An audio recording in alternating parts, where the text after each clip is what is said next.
Bismillahirrahmanirrahim. Assalamualaikum warahmatullahi wabarakatuh. Alhamdulillahi ala ihsani wa syukru lahu ala taufiqihi wa amtinani. Asyhadu an la ilaha illallah wahdahu la syarika lahu ta'ziman li sya'ni wa asyhadu anna Muhammadan abduhu wa rasuluhu da'ila ridwani. Allahumma salli alaihi wa ala alihi wa ashabihi wa ikhwani. Rekan-rekan yang dirahmati oleh Subhanahu wa taala, alhamdulillah pada kesempatan kali ini kita bisa berkumpul bersama dalam rangka untuk mempersiapkan diri menjumpai 10 hari terakhir bulan Ramadan ya.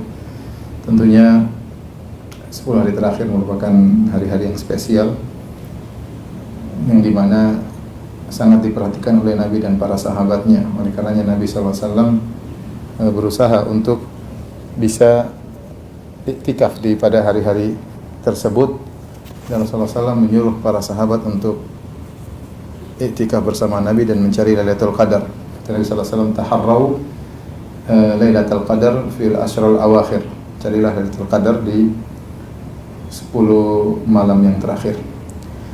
Dan di antara kondisi terbaik untuk bisa menjalani Lailatul Qadar adalah kondisi iktikaf. Kondisi iktikaf bukan syarat seorang untuk meraih Lailatul Qadar harus iktikaf, bukan syarat. Tetapi yang dimaksud dengan mencari Lailatul Qadar adalah bertemu dengan malam tersebut dalam kondisi optimal beribadah kepada Allah Subhanahu wa taala, dan kondisi paling sempurna seorang untuk menjalani Lailatul Qadar adalah dengan iktikaf. Oleh karenanya ini adalah satu kegiatan yang rutin dilakukan oleh Nabi Sallallahu Alaihi Wasallam.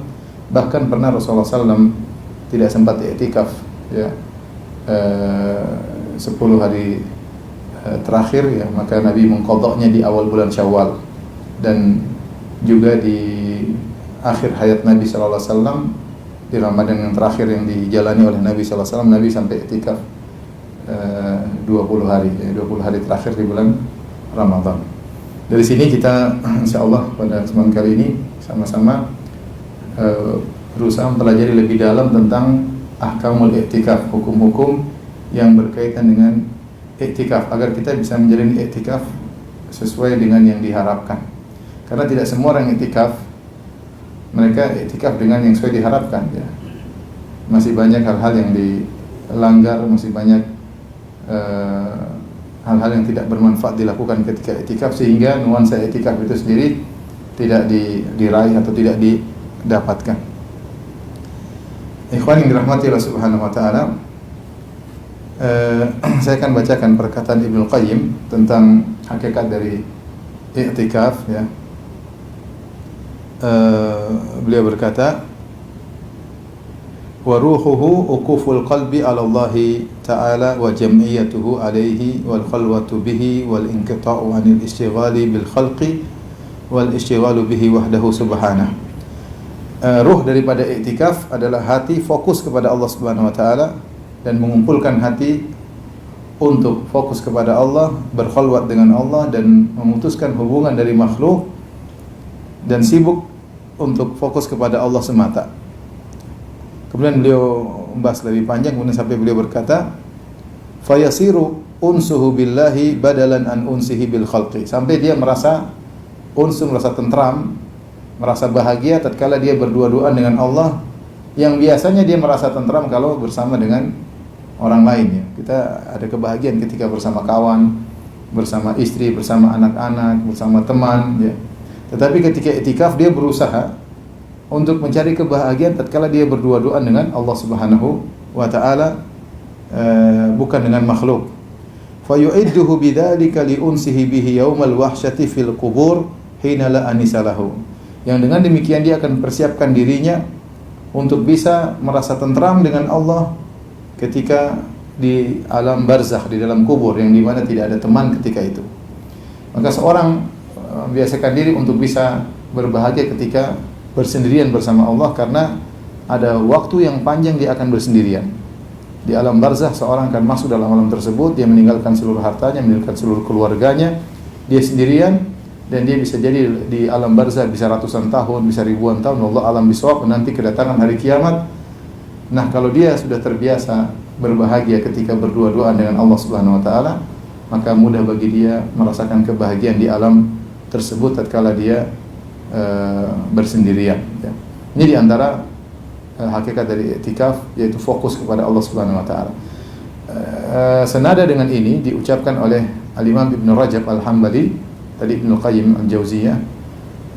Demikian juga diucapkan oleh Al-Imam Ibn Rajab Al-Hambali dalam kitabnya Lataiful Ma'arif. Dia berkata, hakikatul i'tikaf, adapun hakikat dari i'tikaf adalah qat'ul alaik anil khalaik wal ittisalu bil khaliq atau kama qala. Dia berkata, hakikat dari i'tikaf adalah memutuskan hubungan dari seluruh makhluk, kemudian untuk nyambung, connecting khusus dengan Allah Subhanahu wa taala. Itu hakikat dari i'tikaf. Kita sudah selama 11 bulan, bahkan 11 bulan 20 hari kita selalu berinteraksi dengan manusia, dengan istri, dengan anak, dengan kawan, dengan atasan, dengan bawahan, dengan tetangga, ya, dengan WA, dengan medsos, dengan dunia politik, dengan dunia macam-macam, berita ini, berita anu. Itulah keseharian kita, karena memang makhluk sosial. Tetapi di antara setahun tersebut 10 hari saja, 10 hari seorang berusaha untuk melatih diri fokus kepada Allah Subhanahu wa taala. Dia tidak total meninggalkan dunia, tapi paling tidak maksimal waktunya adalah untuk berdua-duaan dengan Allah Subhanahu wa taala. Makanya kalau kita lihat bagaimana Nabi SAW ketika i'tikaf sampai dibuat khibah, dibuat semacam kemah-kemah, diletakkan di masjid, Nabi masuk dalam kemah tersebut, kemudian di depannya dikasih hasil semacam tikar untuk semacam pintunya. Jadi tertutup, benar-benar tertutup. Terkadang Nabi keluar berbicara dengan para sahabat, tapi mayoritas waktunya adalah dalam khibah tersebut, dalam kemah tersebut, ya. Ini menunjukkan Nabi SAW benar-benar ingin fokus berdua-duaan dengan Allah Subhanahu wa taala. Itulah hakikat daripada i'tikaf, ya. Oleh karenanya ini adalah sunnah yang memang kurang disukai, karena kebanyakan orang merasa bahagia kalau bersama orang lain. Itu sifat manusiawi. Dia merasa bahagia ketika bersama dengan orang lain, ya. Nah, untuk i'tikaf dia harus meninggalkan kebiasaan tersebut, kebiasaan berbahagia dengan orang lain, dan juga meninggalkan kebiasaan yang mungkin dengan tempat tidurnya yang biasa dia tiduri, rumahnya yang biasa dia tempati, suasana yang biasa dia jalani, ya, makanan yang biasa dia makan, semuanya harus berubah. Semuanya harus berubah agar dia bisa fokus berdua-duaan kepada Allah Subhanahu wa taala di tempat yang terbaik, yaitu rumah Allah Subhanahu wa taala. Inilah hakikat dari i'tikaf. Maka pada kesempatan kali ini kita akan membahas fikih yang berkaitan tentang al-i'tikaf.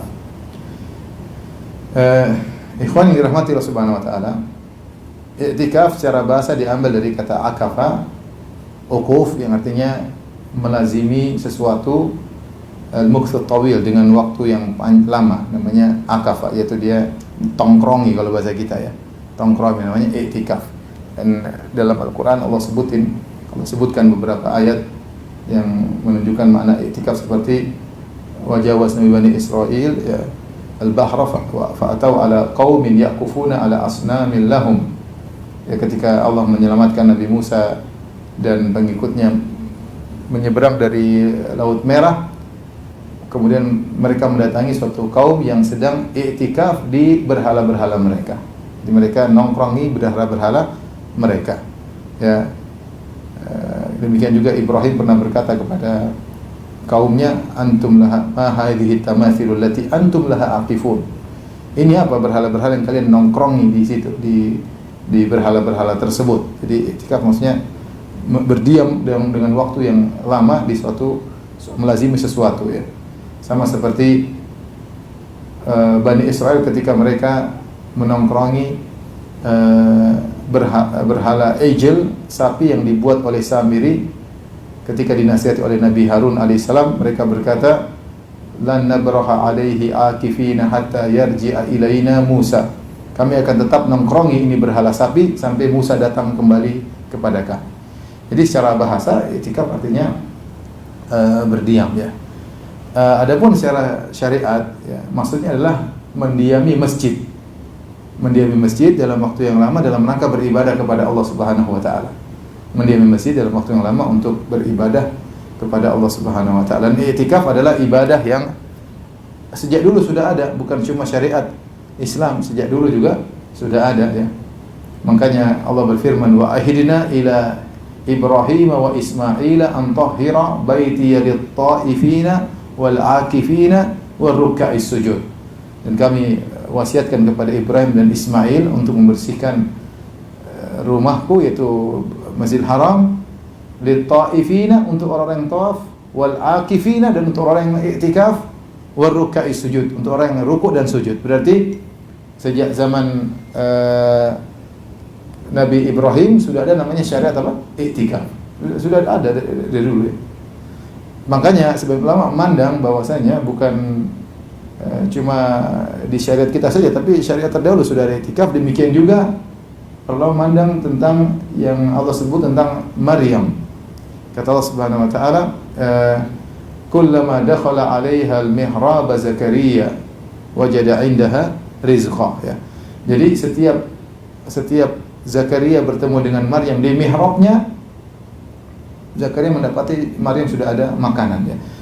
Kondisi Maryam di mihrab, sebagian ulama menafsirkan maksudnya dia sedang i'tikaf, karena Maryam mengkhidmatkan dirinya kepada Masjidil Aqsa dan dia mengambil mihrab di daerah Masjidil Aqsa dan dia i'tikaf di situ. Jadi ini juga menunjukkan i'tikaf bagi para wanita dan sudah ada sejak zaman dulu ibadah i'tikaf. Bahkan ibadah i'tikaf dikenal oleh kaum musyrikin. Makanya Umar bin Al-Khattab radhiyallahu taala anhu pernah berkata kepada Nabi SAW, kuntu nadartu fil jahiliyah an a'takifa lailatan fil Masjidil Haram. Umar pernah berkata, ya Rasulullah, aku pernah bernadar untuk i'tikaf semalam atau sehari di Masjidil Haram ketika di zaman jahiliyah.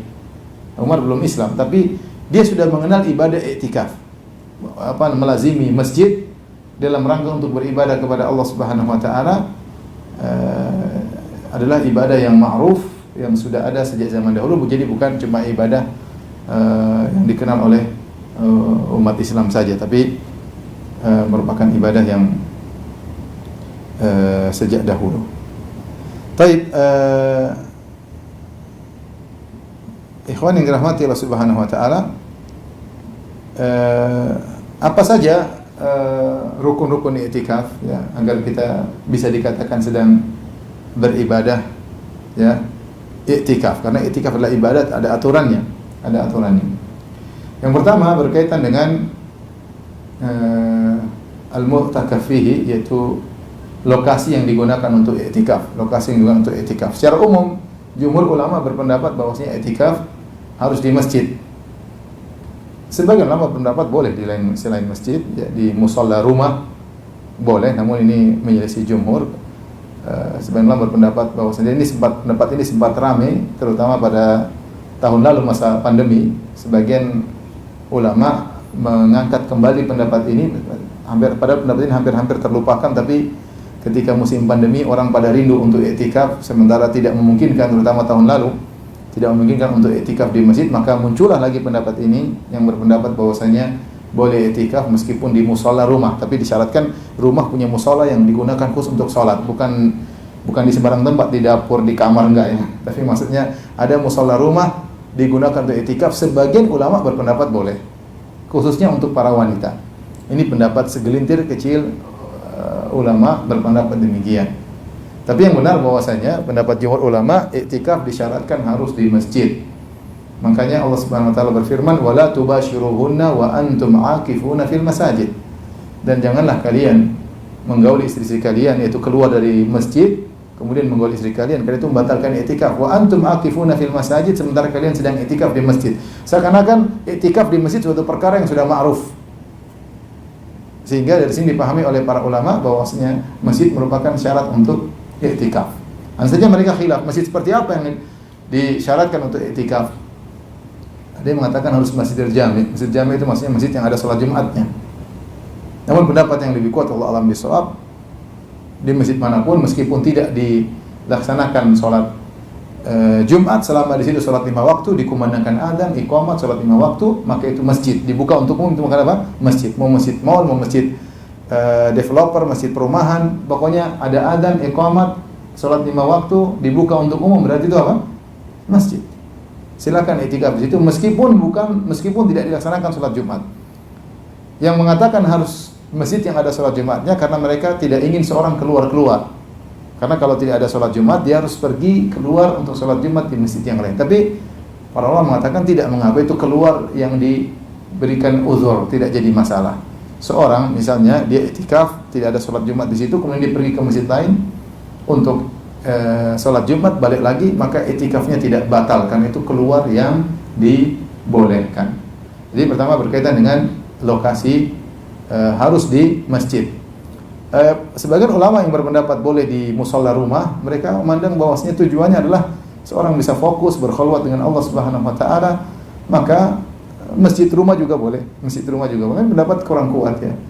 Pendapat apa tidak kuat karena kalau memang hanya berkaitan dengan makna bisa berdoa-doaan, hanya bisa berdoa dengan Allah, tidak harus di musholla rumah. Kita di kamar aja bisa ya. Di kamar, mau di mana, mau di hotel juga bisa berdoa-doaan dengan Allah Subhanahu wa taala. Sehingga pendapat yang benar, i'tikaf harus di masjid, dan tidak harus masjid jami', masjid yang sholat 5 waktu, maka boleh i'tikaf di masjid tersebut. Demikian juga di zaman Nabi, para wanita juga i'tikafnya di masjid. Yang berikutnya, bagian mana dari masjid yang boleh digunakan untuk i'tikaf? Bagian dari mana dari masjid yang boleh digunakan untuk i'tikaf? Masjid luas ya. Adapun masjid yang lokasinya tempat sholat, dibangun untuk memang tempat sholat, maka itu sepakat ulama boleh i'tikaf di situ.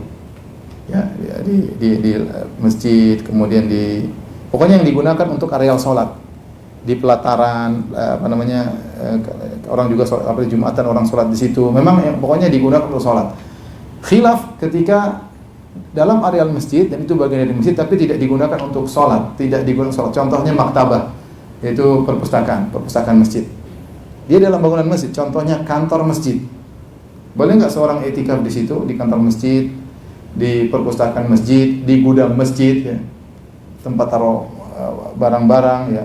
Ini mau i'tikaf diberesin, kemudian digunakan sebagai lokasi i'tikaf. Maka ini khilaf yang kuat di kalangan para ulama. Namun pendapat yang dipilih oleh Lajnah Daimah, dipilih oleh para ulama dan juga dikuatkan oleh Syekh Utsaimin rahimahullahu taala, adalah semua dalam areal masjid boleh digunakan untuk i'tikaf. Semua dalam areal masjid, selama itu masih dalam bangunan masjid, boleh digunakan untuk i'tikaf. Di perpustakaan masjid juga boleh. Kemudian misalnya di gudang masjid kalau diberesin tempat lokasi i'tikaf juga boleh. Kantor masjid juga boleh selama masih dalam bangunan apa? Masjid. Cuma kalau bisa kita hindari. Kalau bisa kita hindari ya di tempat tempat sholat lebih baik. Tapi tadi tidak jadi masalah, karena Allah sebutkan dalam Al-Quran, wa antum aqifuna fil masajid, dan kalian sedang i'tikaf di masjid, dan semua sepakat ini kantor masjid, ini gudang masjid, ini perpustakaan masjid, masih dalam areal masjid, kecuali perpustakaannya di luar areal masjid lain terpisah, itu jangan. Ini kita bicara tentang perpustakaan yang ada dalam areal masjid ya.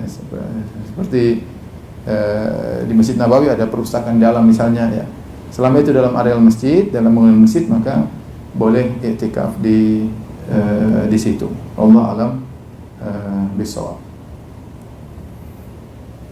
Ini berkaitan dengan masjid. Bagaimana dengan musola, Ustaz? Musola itu adalah istilah. Sebenarnya dia masjid ya, musola yang di perumahan ya. Disebut musola supaya berarti tidak ada sholat Jumatnya. Tapi sebenarnya ada musola yang besar. Musola besar ada adzannya, ada iqamatnya, ada sholat 5 waktunya, berarti boleh ya. Hanya saja itu istilah musola, tapi syar'inya dia adalah masjid. Syar'i karena dia benar-benar bangunan tersendiri, kemudian milik umum, dibuka untuk umum, ada adzan, ada iqamat seperti musola-musola yang ada di perumahan-perumahan, maka itu juga hukumnya hukum masjid. Makanya masuk juga ada sholat tahiyatul masjid, bukan tahiyatul musola. Dia itu masjid, cuma orang namakan musola supaya tidak sholat Jumat. Karena ada masjid sholat Jumat sana, masjid besar, ini cuma musola. Tapi hakikat dia adalah masjid. Hakikatnya adalah masjid. Jadi tidak mengapa i'tikaf di di situ. Adapun i'tikaf di mushola kantor ini nggak bisa. Ini karena bukan, tidak mengambil hukum masjid ya, tidak dibuka untuk umum ya, sehingga tidak mengambil hukum masjid. Allahu a'lam bishawab. Tapi ini yang pertama berkaitan dengan lokasi i'tikaf. Yang kedua, jangan lupa niat. Seorang ketika mau i'tikaf dia harus niat. Niat mau i'tikaf ya. Sehingga dia tidak asal masuk, dia harus pasang niat, saya mau i'tikaf. Dalam hati cukup ya. Tidak perlu dia berkata nawaitu an a'takifa, aku berniat untuk i'tikaf, enggak perlu ya. Yang penting dia niatkan mau i'tikaf, maka silakan dia berniat, dan itu syarat. Kalau dia tidak niat, maka tidak dianggap i'tikaf. Dia meskipun nongkrong di masjid lama, meskipun baca Quran, dia hanya dapat pahala baca Quran. Adapun pahala tongkrongannya tidak. Karena i'tikaf ini nongkrong untuk beribadah. Ya, mungkin bahasa nongkrong kurang kurang. Apa bahasanya di Indonesia yang cocok? Berdiam ya. Berdiam maksudnya nongkrong. Kalau nongkrong mungkin masih kurang bagus, kita berdiam. Meskipun dia berdiam lama karena nongkrong konotasinya buruk ya. Berdiam lama di masjid tapi dia tidak niat untuk i'tikaf, meskipun dia baca Quran, meskipun dia sholat, dia hanya dapat pahala baca Quran dan pahala sholat, tidak mendapatkan pahala berdiamnya di masjid. Karena i'tikaf butuh dengan niat, syaratnya harus ada niat, dan yang jadi patokan adalah niat. Nabi SAW bersabda, innamal a'malu binniyat, amalan tergantung niat. Perkara berikutnya berkaitan dengan i'tikaf adalah orang yang i'tikaf. Orang yang i'tikaf harus muslim tentunya. Muslim, mumayyiz, bisa bukan kafir, bukan murtad ya. Orang muslim agar ibadahnya diterima oleh Allah Subhanahu wa taala. Baik laki-laki maupun perempuan. Baik laki-laki maupun perempuan dalam hal ini sama boleh melakukan i'tikaf. Oleh karenanya di zaman Nabi sallallahu alaihi wasallam, istri-istri Nabi i'tikaf bersama Nabi, minta izin kepada Nabi, di antaranya Hafsah dan Aisyah radhiyallahu ta'ala anhuma, kemudian mereka berdua i'tikaf bersama Nabi sallallahu alaihi wasallam. Dan wanita boleh i'tikaf ya. Wanita boleh i'tikaf sebagaimana laki-laki juga boleh i'tikaf, dan syariat terdahulu sebagaimana dipahami oleh sebagian ulama tentang Maryam yang i'tikaf di Masjidil Aqsa. Maryam yang i'tikaf di Masjidil Aqsa. Karenanya siapapun boleh i'tikaf, laki-laki maupun wanita. Adapun wanita disyaratkan harus, kalau dia bersuami, dengan izin suaminya, karena ketaatan kepada suami adalah wajib. I'tikaf hukumnya sunnah. Jangan sampai dia i'tikaf tanpa izin suami, dia harus minta izin sama suaminya. Kalau suami izinkan maka silakan i'tikaf. Kalau suaminya menyuruh pulang maka dia wajib untuk pulang, karena ketaatan kepada suami hukumnya wajib ya. Adapun i'tikaf hukumnya sunnah. Jangan dia ngomelin suaminya, saya mau i'tikaf kok kamu larang-larang. Ya, suami mungkin punya keperluan tertentu, maka dia harus tahu prioritas mana yang wajib, mana yang sunnah ya. Kemudian khilaf di kalangan para ulama tentang wanita yang haid atau nufasa yang nifas. Apakah wanita haid atau wanita nifas boleh i'tikaf? Maka ini khilaf di kalangan para ulama. Mayoritas ulama, 4 mazhab, berpendapat bahwasanya wanita haid tidak boleh berdiam di masjid. Wanita haid tidak boleh berdiam di masjid ya. Sementara pendapat Zahiriyah, ulama Zahiriyah berpendapat, Ibnu Hazm dan yang lain berpendapat bahwasanya wanita haid tidak dilarang untuk berdiam di masjid selama dia tidak mengotori areal masjid. Artinya dia jaga darahnya agar tidak keluar, tidak mengotori masjid, maka tidak mengapa bagi seorang wanita untuk berdiam di masjid meskipun dalam kondisi haid. Ada khilaf yang panjang tentang masalah ini. Intinya tidak ada dalil yang tegas ya, yang sepanjang sepengetahuan saya tidak ada dalil yang tegas yang mengatakan haram bagi wanita yang haid untuk berdiam di masjid. Yang ada hanyalah isyarat atau mafhum ya. Tapi nas tidak ada, kecuali satu hadis dari riwayat Jasrah bintu Dijajah, tetapi riwayat ini lemah. Itu Nabi mengatakan, aku tidak menghalalkan masjid bagi wanita haid, wanita bagi orang yang junub maupun wanita yang haid. Tapi hadis ini hadis yang dhaif, ya, didhaifkan oleh Imam Al-Bukhari rahimahullahu taala sehingga tidak bisa dijadikan dalil. Adapun dalil yang lain maka isyarat. Demikian juga sebaliknya ulama Zahiriyah yang membolehkan wanita haid untuk menetap di masjid, mereka juga punya dalil. Tapi tidak ada nas juga, mereka hanya mengambil hukum asal. Hukum asal boleh, maka tidak kita keluar dari hukum asal sampai ada dalil yang tegas mengatakan wanita haid tidak boleh di masjid. Padahal kita tahu di zaman Nabi banyak wanita haid. Banyak wanita haid, tapi Nabi tidak pernah sekali mengatakan wanita haid tidak boleh di masjidnya. Sementara wanita haid sangat banyak di zaman Nabi SAW. Demikian juga wanita-wanita pada iktikaf di zaman Nabi SAW. Dan tidak disebutkan dalam satu hadis pun si fulana akhirnya pulang ke rumah karena haid. Padahal banyak wanita yang iktikaf di zaman Nabi SAW. Seandainya haid menghalangi seorang untuk tinggal di masjid, menetap di masjid, pasti ada dalil yang tegas dalam hal ini. Jadi intinya ini masalah khilafiyah. Secara umum ada dua pendapat. Jumhur ulama 4 mazhab, mazhab Syafi'i, mazhab Maliki, mazhab Hambali, mazhab Hanafi berpendapat bahwasanya wanita haid tidak boleh di masjid. Dengan demikian, jika ada seorang wanita iktikaf misalnya baru 2 hari, hari ketiga dia haid, maka dia harus meninggalkan masjid. Karena wanita haid tidak boleh di masjid. Timbul pertanyaan, dia meninggalkan masjid, iktikafnya batal atau tidak? Dua pendapat di kalangan jumhur ulama. Ada yang berpendapat iktikafnya tidak batal. Dia hanya beruzur untuk meninggalkan masjid. Nanti kalau dia sudah bersih, dia mandi bersih, dia lanjutkan lagi iktikafnya. Tapi iktikafnya belum batal. Sebagian ulama berpendapat iktikafnya batal. Dengan haid iktikaf batal. Maka nanti kalau sudah bersih, dia tinggal niat ulang untuk masuk lagi ke masjid untuk memperbaharui tastaknif, memperbaharui niat untuk iktikaf. Tapi intinya 4 mazhab berpendapat wanita haid tidak boleh di masjid. Boleh hanya sekedar numpang lewat cuma sebentar. Adapun lama-lama iktikaf tidak boleh. Saya sendiri lebih condong pada pendapat Zahiriyah bahwasanya tidak ada dalil yang tegas yang menyatakan wanita haid tidak boleh di masjid. Tidak ada dalil yang tegas menunjukkan akan hal tersebut. Padahal ini perkara yang urgen, hendaknya diketahui oleh kaum muslimin. Mestinya ada hadis yang tegas dari Nabi Shallallahu Alaihi Wasallam. Ya. Apalagi para wanita, mereka iktikaf di zaman Nabi di masjid, ya, dan tidak ada dalil bahwasanya mereka ada yang batal keluar gara-gara haid atau yang lainnya, menunjukkan tidak jadi masalah. Adapun wanita yang istihadah, dia tidak haid. Istihadah itu darah penyakit yang sampai darah keluar terus tidak berhenti-berhenti. Jika dia hukumnya wanita istihadah, maka tidak mengapa iktikaf. Bahkan sebagian sahabiat mereka meletakkan semacam panci, semacam tempayan, kemudian dia sholat sambil darah menetes ya keluar gara-gara dia istihadah, dan tidak mengapa karena itu udzur syar'i. Jadi itu bukan haid. Yang kita perselisihkan adalah masalah wanita haid. Intinya saya lebih condong pada pendapat Zahiriyah.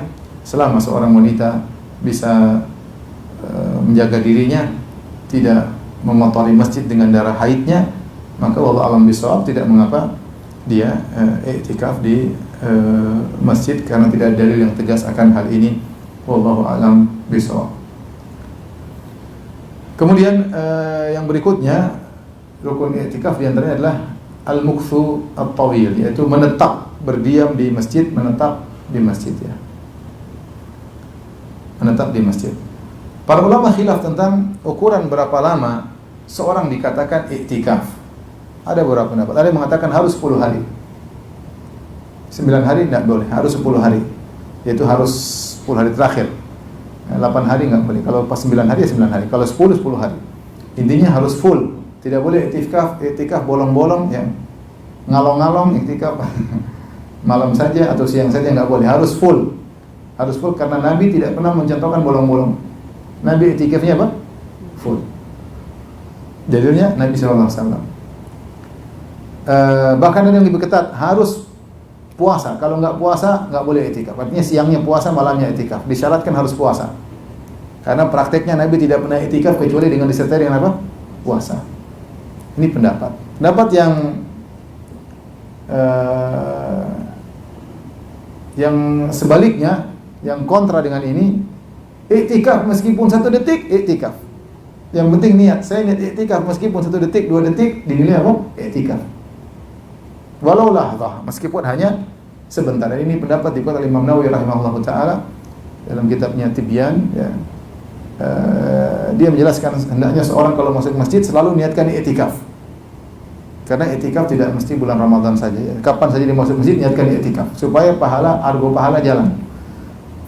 Tidak mengapa 5 menit, 10 menit niatkan iktikaf. Ini pendapat yang ekstrim juga, maksudnya berlawanan dengan yang pertama. Yang pertama harus 10 hari tanpa ada boleh bolong atau 9 hari tidak boleh ada bolongnya, bahkan harus dengan puasa.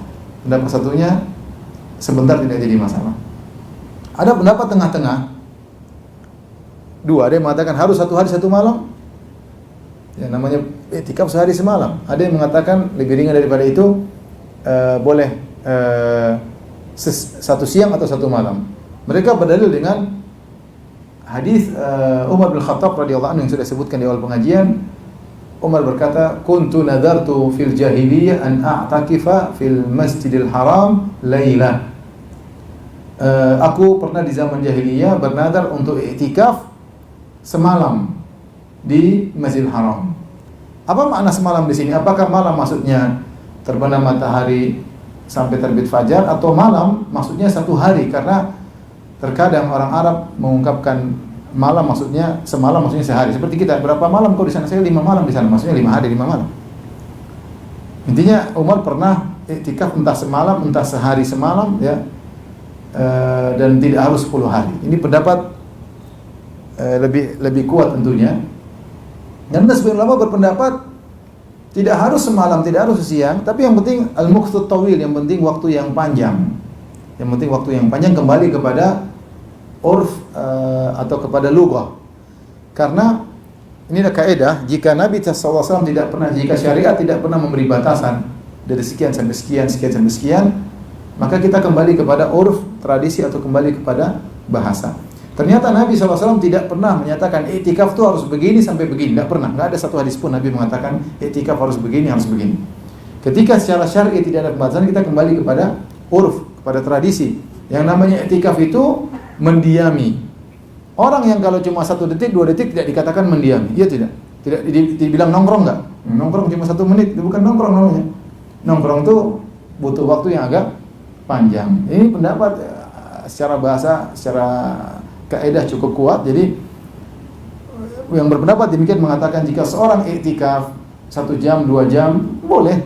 Zuhur sampai asar, asar sampai maghrib, maghrib sampai isya, dikatakan dia lagi nongkrong di masjid, lagi iktikaf. Secara bahasa itu disebut dengan apa? Ukuf. Secara bahasa dikatakan sedang mendiami. Adapun cuma 1 menit, 2 menit, maka tidak pas dikatakan mendiami. Ya. Saya dulu kalau ditanya, saya selalu bilang, saya berdasarkan hadis Umar bin Khattab, iktikaf boleh 1 malam, boleh 1 siang. Boleh 1 malam, boleh 1 siang. Namun sepertinya saya lebih condong sekarang bahwasanya yang penting waktunya lama, boleh dikatakan iktikaf. Dan ini solusi bagi kawan-kawan yang mungkin bekerja di siang hari, kemudian mereka masuk masjid cuma 2 jam, 3 jam, tidak apa, niatkan iktikaf. Kalau dia niat iktikaf, maka argo pahala akan berjalan, argo pahala akan berjalan. Ustaz, kalau saya datang niat iktikaf terus saya tidur, ya mudah-mudahan dapat argo iktikaf, ya. Mudah-mudahan. Yang penting niatkan, yang penting niatkan, karena para ulama mengatakan orang dalam kondisi iktikaf dia dapat pahala karena mendiami saja sudah pahala, apalagi kalau disertai dengan baca Quran, salat malam, dan yang lainnya. Ini kira-kira yang berkaitan dengan iktikaf. Baik. Apa hal-hal yang bisa membatalkan iktikaf? Di antara yang membatalkan iktikaf tentu ada banyak hal disebut oleh para ulama. Ada yang diperselisihkan, disepakati, tapi di antaranya adalah kalau seorang niat untuk membatalkan iktikaf, maka batal. Saya mau keluar, niat jazm untuk keluar, tekad untuk keluar dari areal iktikaf, maka iktikafnya batal. Maka iktikafnya batal. Atau dia sengaja keluar dalam waktu yang lama, ya, dari masjid tanpa ada keperluan, ya. Nah, keluar dari masjid ada dua model.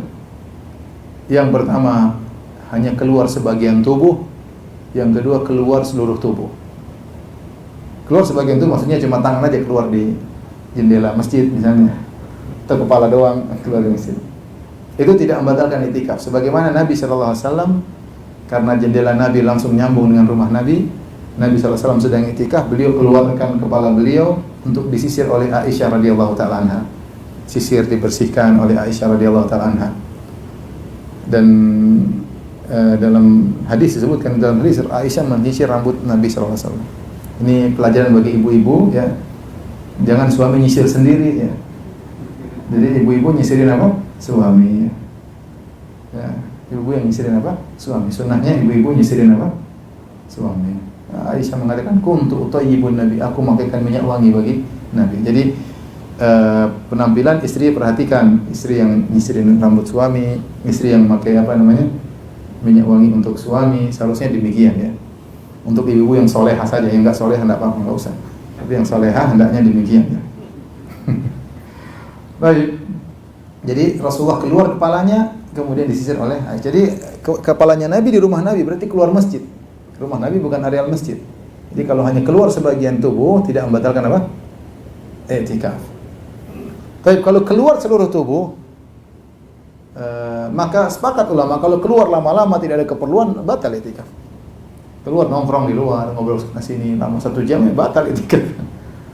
Tapi tidak semua keluar membatalkan i'tikaf. Pertama, keluar karena ada kebutuhan mendesak sebagaimana kebutuhan manusia. Rasulullah SAW ketika i'tikaf dia juga ke rumah.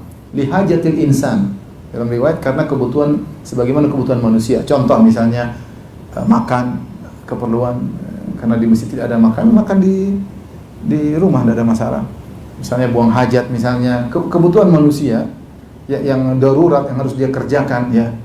Maka tidak jadi masalah. Contoh seperti kawan-kawan yang i'tikaf di Masjid Haram, mereka sewa satu kamar hotel yang situ 20 orang tinggal situ ya. Pokoknya cuma sekedar buat buang hajat ya. Kalau tidur semuanya di masjid, tapi buang hajat, ganti baju, mereka itu nggak ada masalah. Seperti i'tikaf sah karena itu keluar karena kebutuhan mendesak.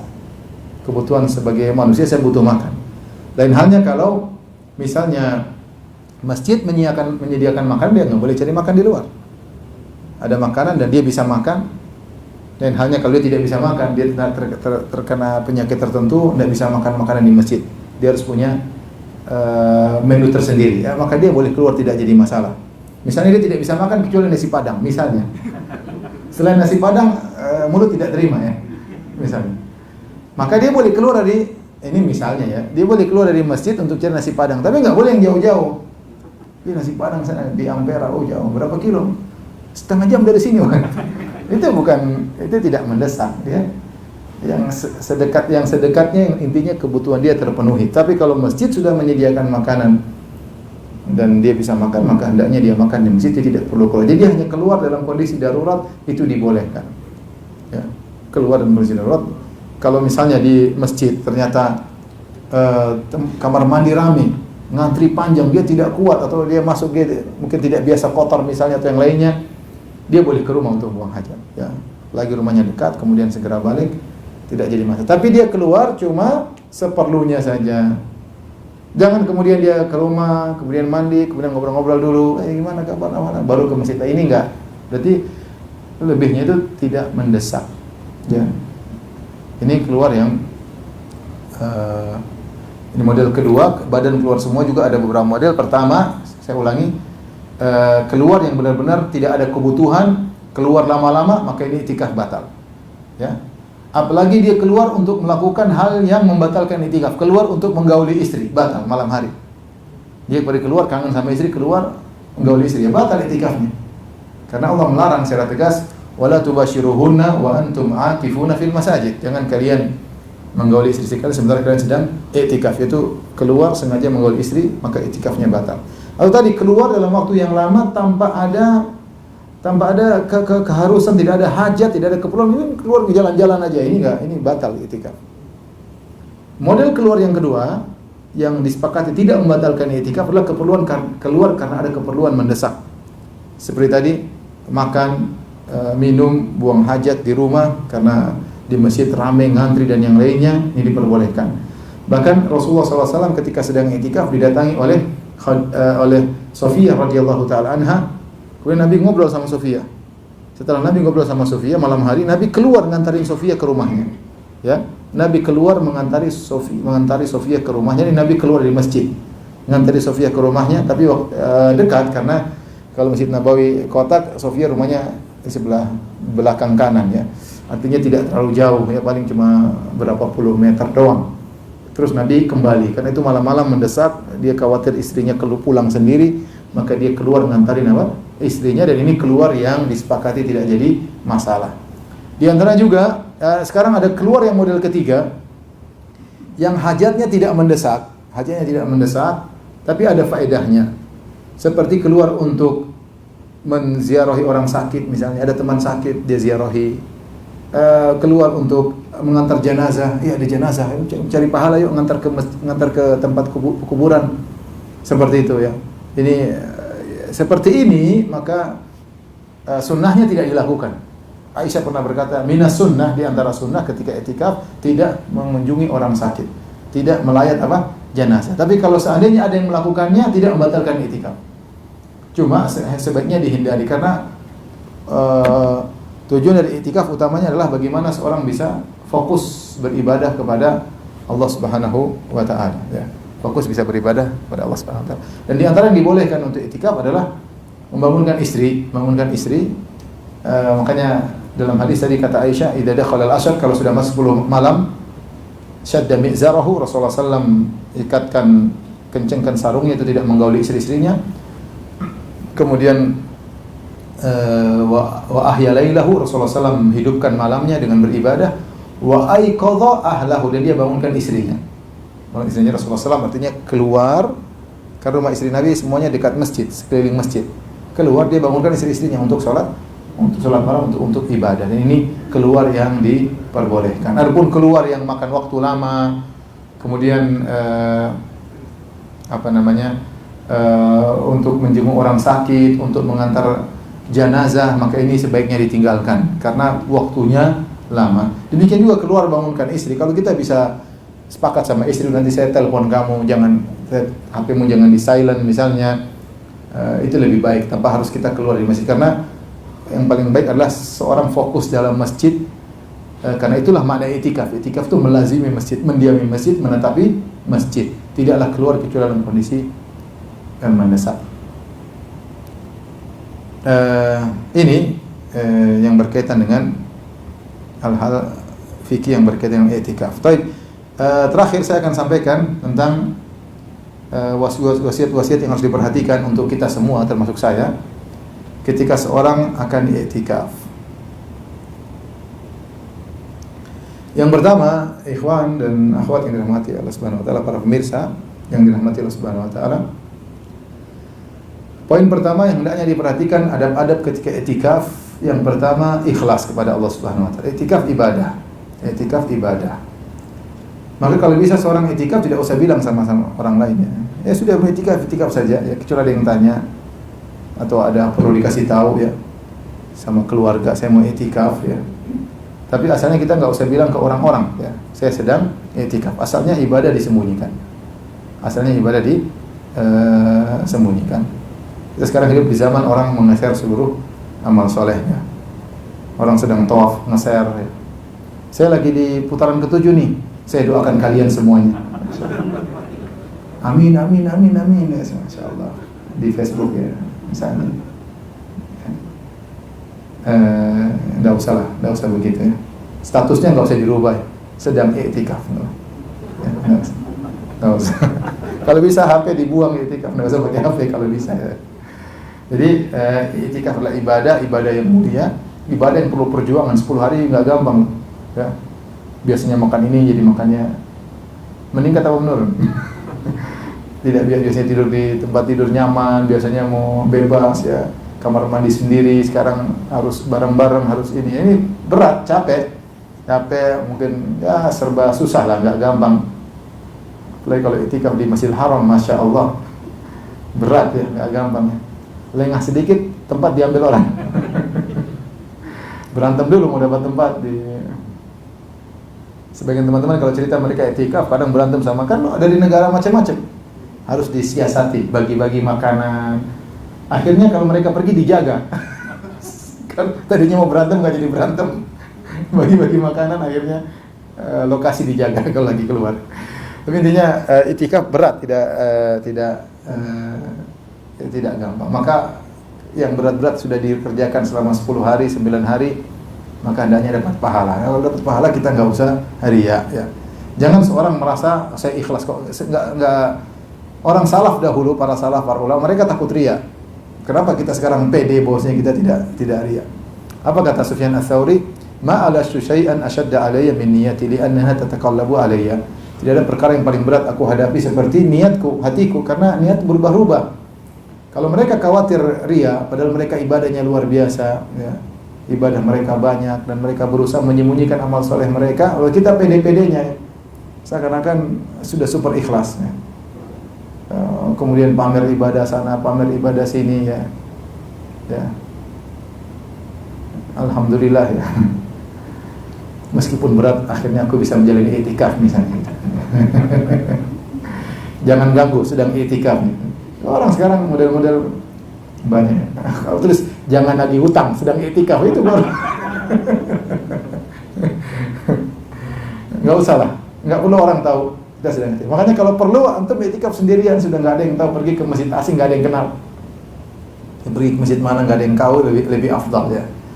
Lebih afdal. Kalaupun ada yang tahu, satu orang buat teman, buat jaga-jaga barang atau apa. Tapi intinya seorang berusaha untuk tidak keluar-keluar dia sedang i'tikaf, ya sekedar, kalaupun sekedar sama-sama i'tikaf, sama-sama tahu, intinya sekedar sahabat-sahabat tertentu saja yang tahu, bukan hal yang harus digembar-gemborkan bahwasanya, ya, i'tikaf bersama ini di sini, i'tikaf bersama. Emang kita nabi, kalau kita nabi, ya, kita sendiri tidak tahu amal kita diterima atau tidak. Yang pertama, ikhlas kepada Allah Subhanahu wa taala, maka dijaga jangan sampai ibadah kita tertolak gara-gara ingin diakui, itu karena riya. Yang kedua, diantaranya sejak awal i'tikaf kita niatkan bahwasanya saya ingin mencari Lailatul Qadar. Ya, karena tujuan i'tikaf diantara utamanya adalah Lailatul Qadar. Itu yang dikerjakan oleh Nabi SAW. Nabi pernah i'tikaf 10 hari pertama. Nabi i'tikaf 10 hari pertama dalam rangka mencari Lailatul Qadar. Kemudian Jibril datang. Jibril berkata alaihissalam, innal ladzi tatlubuhu amamak. Wahai Rasulullah, yang kau cari bukan sekarang, di depan. Rasulullah tambah lagi i'tikaf 10 hari di tengah bulan Ramadan. Jibril bilang lagi, innal ladzi tatlubuhu amamak, yang kau cari di depan. Rasulullah akhirnya i'tikaf 1 bulan penuh pernah. Jadi tujuan Nabi i'tikaf cari apa? Lailatul Qadar.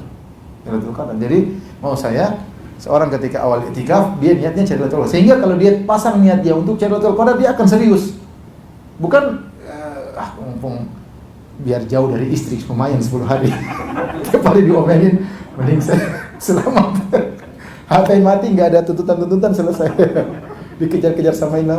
Enggak. Niatnya karena cari Lailatul Qadar, ya. Lailatul Qadar. Enggak, jadi seorang niat untuk mencari Lailatul Qadar. Dengan kalau dia pasang niat di depan dia, maka dia akan bisa fokus karena tujuan dia ada di depan dia. Saya ingin cari Lailatul Qadar. Jangan sampai tujuan saya tersebut lepas. Karena kita bakalan ada godaan ketika kita i'tikaf sama kawan-kawan, ya. Kita ngobrol apa segala macam-macam, tawa ke TV, ya. Pegang HP, lihat berita, kemudian lihat cewek di HP, repot. Bukan Lailatul Qadar, Lailatul Qadir. Akhirnya nggak dapat. Atau dapat tidak maksimal. Maka seorang niatkan dia cari Lailatul Qadar, karena itulah niat Nabi SAW ketika i'tikaf untuk mencari Lailatul Qadar. Kemudian ingat, poin utama ruh daripada i'tikaf adalah inqita' anil khalq wal istighal bil khaliq, ya. Putus hubungan dengan makhluk. Ini yang paling penting, inilah ruh i'tikaf. Saya katakan tadi, Nabi sampai kemudian pasang tenda, Nabi masuk di dalamnya, ya, supaya Nabi fokus. Ya, sekali-sekali bicara dengan para sahabat, tapi asalnya Nabi dalam tenda tersebut. Maka ini tujuan utama. Makanya tadi kalau bisa kita i'tikaf sendiri, nggak kenal sama siapapun di masjid, itu bagus. Kalau bisa, ya. Ya, kalau di mana-mana dikenal, ya udah cari yang paling nyaman. Tapi kalau ada bisa masjid orang nggak kenal, itu lebih baik, ya. Lebih baik kalau kita pun bawa teman 1-2, yang bisa membantu kita untuk bertakwa kepada Allah Subhanahu wa taala. Maka pilih-pilih teman untuk iktikaf, ya. Jangan cari teman yang enak ngobrol kayak iktikaf. Teman untuk ngopi ketika iktikaf, ya. Ya istrimu nanti suruh bawa ini, ya, pisang goreng sama sama kopian. Kamu istri bawa apa itu? Ketemuan akhirnya warung kopi pindah di masjid, ya. Sambosa ada ini. Di jam berapa nih buka puasa belum? Jadi kalau berusaha nggak ada yang kenal lebih bagus, ya. Dan ingat fokus kita, itulah hakikat i'tikaf, bukan bentuk kita ke masjid. Insya Allah kita dapat pahala meskipun kita ngobrol, tapi beda dengan orang yang dia benar-benar ingin fokus kepada Allah Subhanahu wa taala sehingga dia tidak banyak ngobrol. Dia terkadang kita memang harus obrolan sedikit, bawa anak-anak, kita hibur mereka karena mereka tidak biasa i'tikaf. Tapi seperlunya saja kita berbicara. Asalnya kita fokus dengan Allah Subhanahu wa taala. Dari situ saya ingatkan kepada diri saya dan juga kepada para pemirsa, kita sedang hidup di zaman HP, zaman medsos. Waspada, ya. Karena ini benar-benar bisa menghabiskan waktu kita. Grup-grup WhatsApp, kalau bisa antum live aja dulu semuanya. Antum punya grup 20 live semuanya, ya. Kalau bisa, ya. Kemudian nanti ketemu lagi, ya, bisa, Pak? Atau sudah jangan dibalas sama sekali, dimatikan biar nggak ada bunyi-bunyi, ya. Kalau bisa dibikin itu yang terbaik, ya. Agar kita bisa benar-benar fokus, benar-benar kita memutuskan diri dari dunia itu benar-benar bisa kita kerjakan. Cuma 10 hari. Ya. Tapi kita badan di masjid, otak di alam semesta, Masya Allah. Semua berita kita ikuti. Ini terus besoknya bagaimana, ini, ikut berita terus. Sebagian main game di masjid, ada main game di masjid. Ada tidak benar main game di masjid, mainnya sama orang luar negeri, main game bareng-bareng. Ini benar-benar badan cuma di masjid, otak di mana? Di dunia, otaknya di luar semua. Ini benar-benar bertentangan dengan hakikat i'tikaf. Ini poin yang kelihatannya sederhana, tapi ini sangat penting agar kita keluar tuh ada sesuatu yang kita dapatkan. Bahwasanya saya sudah bisa merasa nikmat, bahagia ketika berdua-duaan dengan Allah Subhanahu wa taala. Saya bisa menghidupkan kebahagiaan saya tanpa ada teman sedikit pun. Saya bisa sendirian dan saya nikmati tersebut, ya. Bisa. Entah dengan baca Quran, entah dengan baca buku, entah dengan berdoa, entah dengan sholat malam, ya. Ngobrol sekali, ketika makan kita ngobrol, kita canda-canda sedikit, ada masalah. Yang saya tidak mau berlebihan, ya. Bukan tiba-tiba i'tikaf jadi orang pendiam, enggak dong. Enggak juga. Rasulullah juga ngomong sama orang lain. Rasulullah juga ngomong sama Sofiyah radhiyallahu taala anha. Tapi maksud saya rubah, kita lagi i'tikaf, maka jangan sampai sehari-hari kita kebanyakannya ngobrol, ya. Ngobrol, akhirnya nilai i'tikaf itu jadi hilang. Hakikat i'tikaf jadi hilang.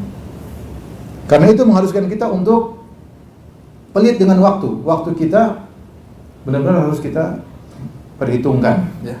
Nah, dari situ yang punya target bikin target.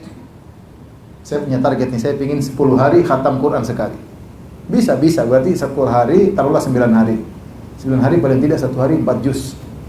Saya harus target. Gimana caranya? Saya targetkan. Ya, misalnya, orang punya target macam-macam. Saya punya target selama 10 hari saya ingin baca terjemah Quran dari awal sampai akhir. Saya ingin baca terjemah Quran dari awal sampai akhir, ya. Ya, kalau para ulama mungkin baca buku tafsir, kita mungkin nggak mampu, ya. Tapi intinya ada target yang ingin kita kerjakan. Nah, kalau kita punya target, kita akan hargai waktu, ya. Kalau kita nggak punya target, ya udahlah. Alhamdulillah sudah 2 juz, alhamdulillah. Masih banyak ketawa ke TV, alhamdulillah. Bersyukur sama Allah. Karena dia punya target. Nggak punya target. Kita ingin punya target. Nggak usah muluk-muluk. Yang penting kita kira-kira bisa. Mungkin 10 hari khatam bisa. Dari 1 hari kan 3 juz. 3 juz setengah sudah selesai. Bisa kalau kita bagi waktu. Yang penting benar-benar fokus, bisa. Pagi baca sekian, siang baca sekian, malam baca sekian. Bisa. Insya Allah bisa. 3 juz sehari. Ya, tapi harus ada target. Sehingga kalau kita punya target, kita menghargai waktu. Ada orang ngobrol, saya belum selesai, sebentar, nanti kita ngobrol jam 2 malam, saya lagi belum selesai. Harus selesai. Sebelum tidur harus selesai. Nah, itu contoh kita menghargai waktu dan orang akan menghargai kita. Antum sih enak sudah, saya belum hatam ini. Sudah antum saya dulu ya, nanti deh. Nggak apa.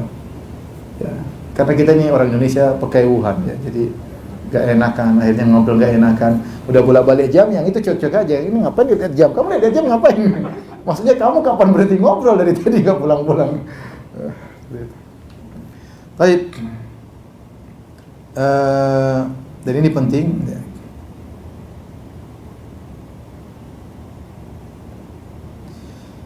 Nah, di antaranya perbanyak sholat malam ya. Baca Quran, oke, tetapi baca Quran dalam kondisi sholat itu lebih bagus. Itu dapat dua pahala.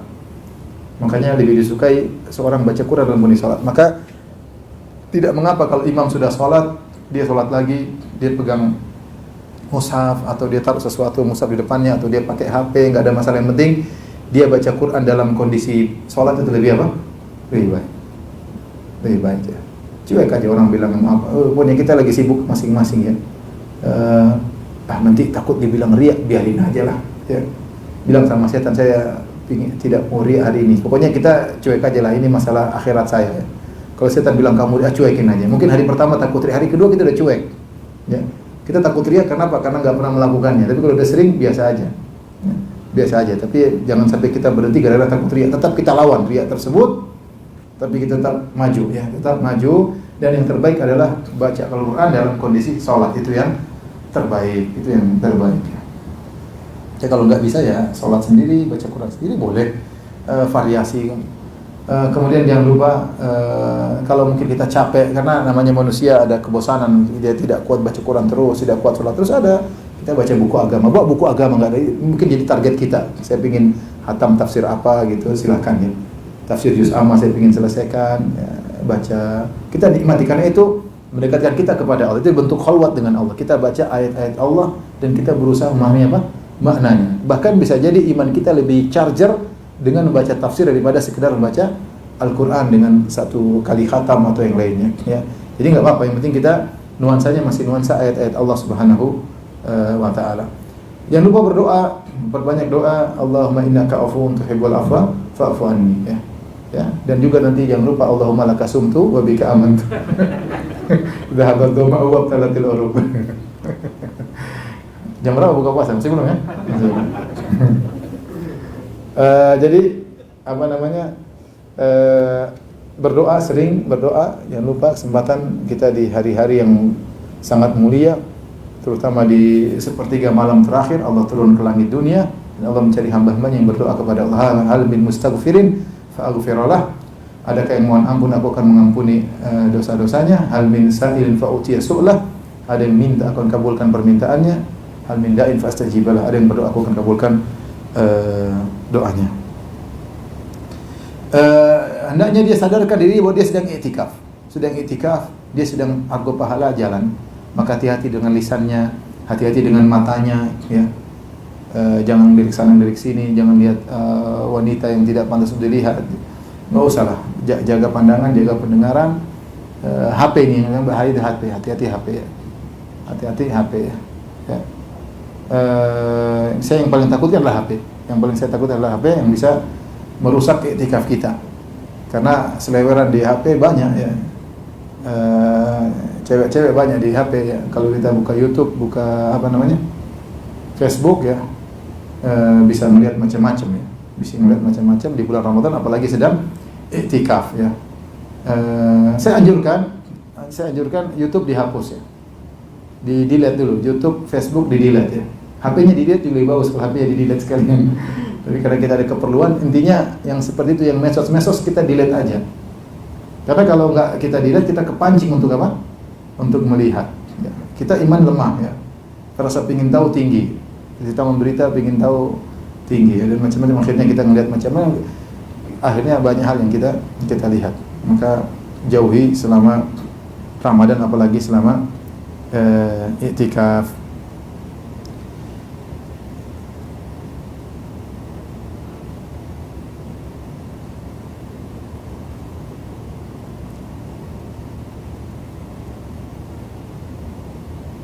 Dan i'tikaf ini kesempatan ikhwan.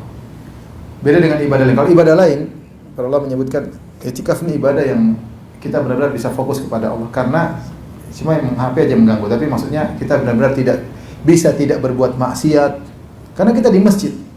Masjid kita nggak lihat macam-macam. Beda kalau kita umroh, kita masih lihat cewek cantik, masih lihat terkadang ada aurat terbuka, terkadang lihat orang bertengkar, terkadang kita ikut bertengkar, musim haji apalagi, jengkel-jengkelan. Tapi kalau i'tikaf, insya Allah begitu itu nggak ada.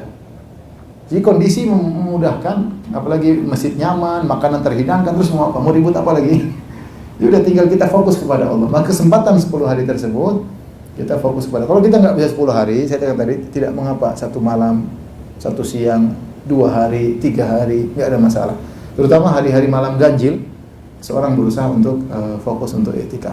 Yang terakhir, kalau ingin i'tikaf, maka ada khilaf namun yang lebih kuat, masuk di malam 21 sebelum terbenam matahari, sehingga dia mendapatkan malam secara full. Kemudian dia keluar setelah terbenam matahari di malam Idul Fitri. Kalau sudah diumumkan oleh Idul Fitri, dia boleh keluar dari tempat i'tikafnya. Demikian yang dia sampaikan tentang masalah i'tikaf.